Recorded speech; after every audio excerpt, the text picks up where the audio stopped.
Hello everyone, I'm Dr. Sandeep Nagar. I'm consultant physician and rheumatologist practicing in Greater Noida. आज की इस video में हम बात करने वाले हैं गठिया के मरीजों में कोविड-19 वैक्सीनेशंस के बारे में। तो गठिया के मरीजों में कोविड-19 वैक्सीनेशन क्यों इम्पोर्टेंट है? गठिया के मरीजों में कोविड-19 वैक्सीनेशन क्यों इम्पोर्टेंट है?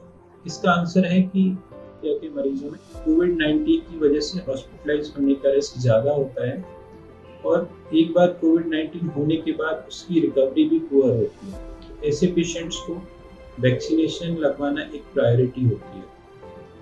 तो एक सवाल आता है कि ऐसे पेशेंट्स को कौन सी वैक्सीन दी जाए, कोवैक्सीन या कोविशील्ड? इसका आंसर है कि दोनों ही वैक्सीन ऐसे पेशेंट्स में सेफ होती हैं और इक्वली इफेक्टिव भी होती हैं। जो भी वैक्सीन जल्दी से अवेलेबल हो वो ऐसे पेशेंट्स को लगवानी चाहिए। फिर एक और कंसर्न होता है पेशेंट्स का कि वैक्सीन लगवाने के बाद क्या उनकी बॉडी में उतनी इम्यूनिटी डेवलप होती है?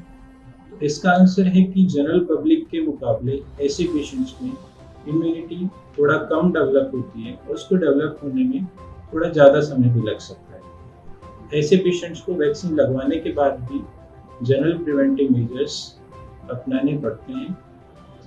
ऐसे पेशेंट्स का और कंसर्न होता है कि क्या उनको कोई अलग से कॉन्ट्राइंडिकेशन होता है ऐसी वैक्सीन का? उसका आंसर है नहीं। जनरल पब्लिक में जो कॉन्ट्राइंडिकेशंस होते हैं जैसे कि एलर्जी या ब्लीडिंग कॉम्प्लिकेशंस या ब्लीडिंग डिसीजेस, उसके अलावा ऐसे पेशेंट्स में कोई अलग से कॉन्ट्राइंडिकेशन नहीं होता है।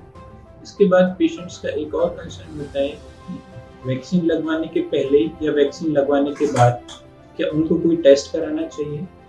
तो वैक्सीन लगवाने के बाद कोई भी टेस्ट कराने की, जो कि एंटीबॉडी टेस्ट होते हैं, वो कराने की ज़रूरत नहीं होती है।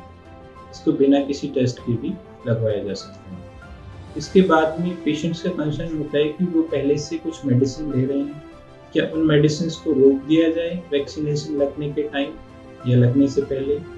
तो इसका आंसर है कि कुछ पेशेंट्स जो कि हाइड्रोक्सीक्लोरोक्विन, एप्रिमिलास्ट, IVIG, सल्फासैलिजिन, लेफ्लुनोमाइड, टेक्रोलिमस, साइक्लोफॉस्फेमाइड, कोरल और साइक्लोस्पोरिन या बायोलॉजिक्स पे होते हैं, उन पेशेंट्स को इन मेडिसिन को रोकने की ज़रूरत नहीं होती है। कुछ पेशेंट्स जो MMF या माइक्रोफिनोलेट मोफेटिल मेडिसिन ले रहे होते हैं अपनी बीमारी के लिए और उनकी बीमारी स्टेबल है, तो ऐसे पेशेंट्स को हर एक डोज लेने के एक हफ्ते बाद तक इस मेडिसिन को रोकना होगा।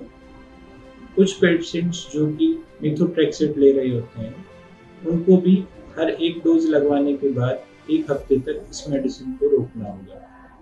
फिर कुछ पेशेंट्स जो कि जैक इनहिबिटर या टोफासेटिनिब ले रहे हैं, उनको भी हर एक डोज के साथ में एक हफ्ते तक इस मेडिसिन को रोकना होगा। कुछ पेशेंट्स जिनको रिटक्सीमैब लग चुका है, उनको ये वैक्सीन 6 मंथ के बाद ही लेनी चाहिए, क्योंकि रिटक्सीमैब लेने के बाद में इस वैक्सीन के अगेंस्ट एंटीबॉडीज नहीं बनती हैं। या कुछ पेशेंट्स जिनमें रिटक्सीमैब इंजेक्शन प्लान किया गया है देने के लिए, उनको ये वैक्सीन लेने के 4 हफ्ते बाद ही रिटक्सीमैब इंजेक्शन को लगवाना चाहिए।